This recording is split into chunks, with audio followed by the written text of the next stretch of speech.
Mikel Arteta wants new forwards, Arsenal are advancing, and today we have a massive update as we discuss a breaking development in the pursuit of Mykhaylo Mudryk. We'll also find out what player Arsenal are targeting from Barcelona, get to know which team is trying to sign following Balogun, and find out why Arsenal have been charged by the FA.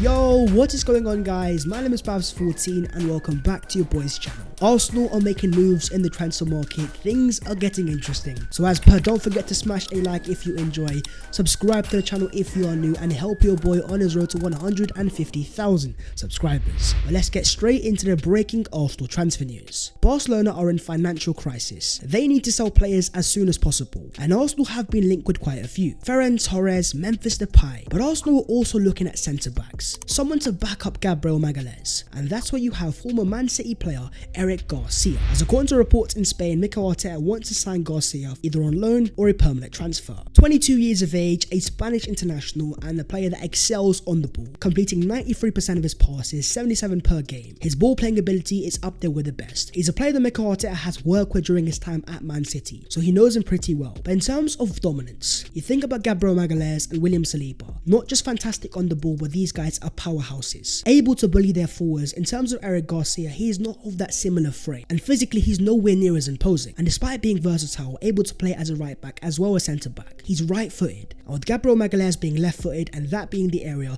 where Arsenal need to invest, I don't believe Eric Garcia is that guy. Moving on to Arsenal loanee following Balogun, thriving in Liga with Reims, with 10 Liga goals in 17 appearances, the joint 4th top goal scorer in Liga, only a few goals behind the likes of Neymar and Mbappe. Balogun has been on fire and he has been integral for Reims, and he has scored 50% of their goals this season, with no player in Liga having contributed to a higher percentage of his team's goals. Now what makes Balogun so special is that he's still 21 years of age. He's under a long-term Arsenal contract and has a very bright future. But at Arsenal we have Gabriel Jesus and we have Eddie Nketiah. So if Balogun wants to be an Arsenal starter, he will have a fight on his hands. But he has caught the eyes of some of the best clubs in Europe, and according to reports in Italy, both Inter and AC Milan are trying to sign Balogun. This is Balogun's first year of playing top elite division football, to be in double figures in the first half of the season. He's also slightly overperforming in terms of expected goals, and that's a sign of a clinical striker. And as the reports in Italy clear, Arsenal would demand at least £35 million for Balogun. It's great to see that teams have interest, but Balogun for me has a future at Arsenal. There's a reason why he has signed a contract under Mikel Arteta. But comment down below if you believe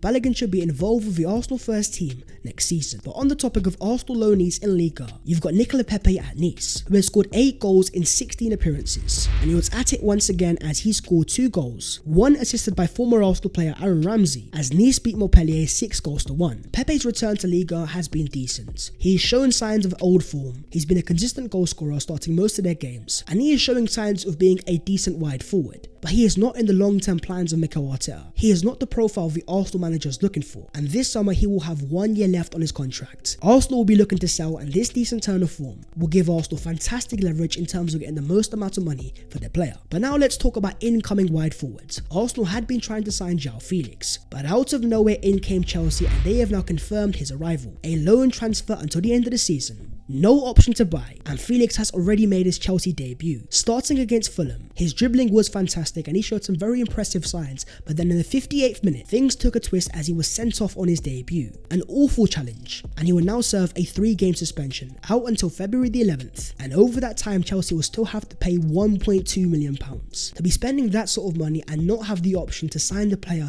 at the end of the season, it's exactly why Arsenal have stayed away. Instead, they've put all their focus in Mykhaylo Mudryk, and Shakhtar have confirmed that he is back in full training, joining up with the Shakhtar team in Turkey for their training camp. But as we have seen time and time again in this window, Mykhaylo Mudryk and his Instagram story is the place to be, and he is at it once again, dropping yet another hint, this time a photo of him watching a transfer video, pausing it in the exact moment of him wearing an Arsenal shirt. Watching the Arsenal games, posting photos in Arsenal shirts, how much more clear and obvious has it ever been? It's no surprise to hear from Fabrizio Romano that Mudryk is obsessed with Arsenal, and I have never been so convinced about a player wanting to move to a club. But this is not about the player's desire, this is about Arsenal and Shakhtar and their hefty price tag of €100 million.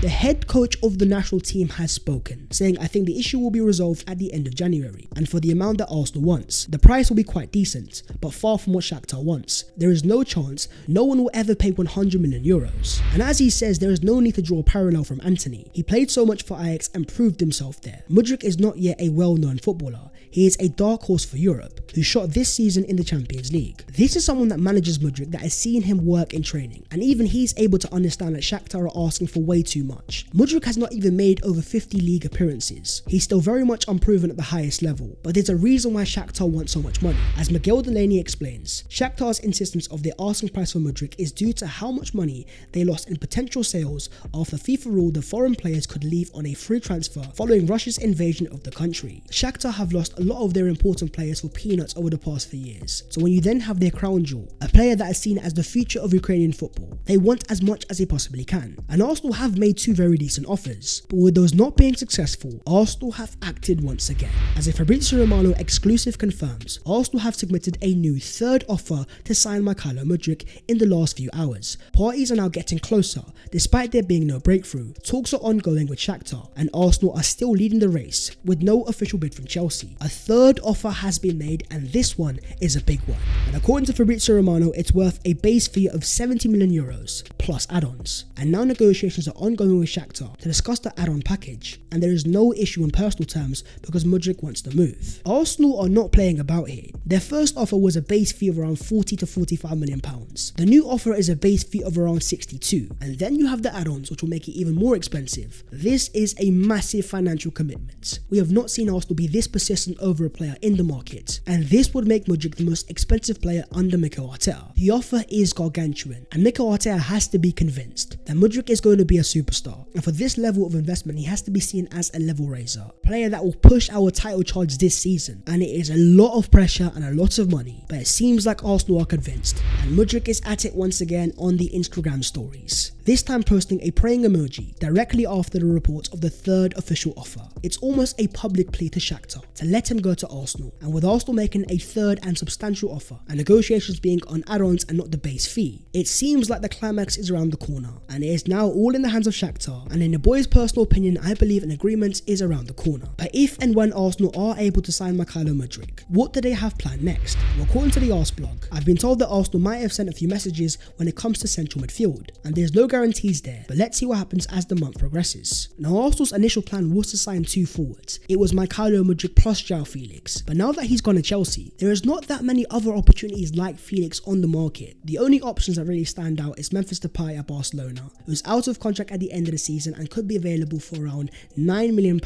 Just like Felix, is able to play on the left-hand side and centre forward, but I'm not quite sure Arsenal want to sign him. Instead, it's about the midfield. And in terms of number 6s, it looks like one of their main targets in Danilo Oliveira is going to Nottingham Forest, but I believe Arsenal have a different and bigger target in the area that isn't available right now but will be in the summer. Instead, I think Arsenal are focusing on a more attack-minded midfielder, and the likes of Sergej Milinkovic-Savic and Yuri Tielemans could be players on Arsenal's radar. But comment down below, if and when Arsenal do sign Mykhaylo Mudryk, what other positions do you think Arsenal need to strengthen? Moving on to the other Arsenal news today, and starting off with the FA charging Arsenal once again, as they say Arsenal have been charged with breaching FA Rule E21 during its tie against Oxford United in the FA Cup. It's alleged the Arsenal failed to ensure its players conducted themselves in orderly fashion during the 34th minute, and the club has until Monday the 16th of January to respond. For the second time in the space of a week, Arsenal have breached the exact same rule. The Arsenal players surrounded the referee as they believe they deserved the penalty, and against Newcastle, maybe the Arsenal players did go a little bit over the top, and Mikel Arteta went berserk. But this one for me is a bit of a disgrace. The Arsenal players were simply appealing for a penalty, which should have been, by the way, and they did not go over the top. We see this in so many times get brushed to one side, but when it comes to Arsenal, it's different rules, and this is exactly why Mikel Arteta is so animated. The Arsenal players now have the idea that the FA and the referees are against them, and that is why they are questioning every single decision. And some people might see it as over the top,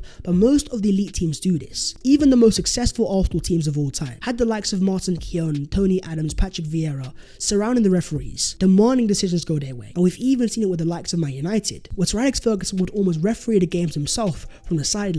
And he is trying to build a mentality where these Arsenal players go onto the pitch and it's no more of being Mr. Nice Guy. And on the topic of Mikel Arteta, Takehiro Tomiyasu has been speaking. Says Arteta enjoys emphasizing unity. In order to have a good match, we ask the players to cheer for each other, and even if they make a mistake, they must be positive and take action to combat the fault. After after my debut he asked me if I enjoyed the game. Mikel Arteta is building a team not just of players that can be winners, but also are able to learn, able to give themselves constructive criticism. It's what they need to become a top team, to remove the chinks of their armour, especially when you're competing against an elite team like Man City, who've got so many winners and so much experience. If Arsenal are going to go head to head and toe to toe, not just this season but for years to come, it's all about learning, self-improvement and evolving. And talking of evolutions, let's talk the Emirates Stadium, as Arsenal have revealed their brand new stadium artwork. And this is beautiful, from a throwback to Highbury to the Invincibles, to the 1886, to welcome to North London, home of the Arsenal, and the we all follow the Arsenal. I love the fact that Arsenal have recognised